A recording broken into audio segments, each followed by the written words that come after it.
காக்கும் தேவனாம் இயேசு கிறிஸ்துவின் நாமத்தில் அன்பின் வாழ்த்துக்கள். ஏசாயா 45 அதிகாரம் 2 நான் உனக்கு முன்னே போய் கோணலானவைகளை செவ்வையாக்குவேன். பிரியமானவர்களே, நம்முடைய தேவாதி தேவன் இயேசு கிறிஸ்துவின் சமூகம் நமக்கு முன்பாக செல்கிறது என்பதை நாம் அறிந்திருக்கிறோம். அவர் நமக்கு முன்பாக செல்லும் பொழுது நம்முடைய வாழ்வில் இருக்கிற எல்லா கோணலானவைகளையும் செவ்வையாக மாற்றுவேன் என்று கூறுகிறார்.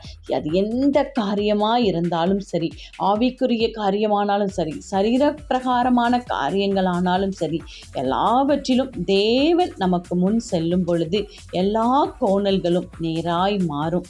ஒரு திறந்த வாசல் நமக்காக திறக்கப்படும். ஏனென்றால் செவ்வைப்படுத்துகிற கர்த்தராகிய இயேசு கிறிஸ்து ஆவியானவராய் நம்மோடு இருக்கிறார்.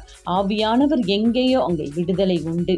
அப்படியானால் செவ்வையான பாதை கிடைப்பது நிச்சயம். இந்த நாளில் தேவன் நம்மோடு இருப்பார். ஆமென்.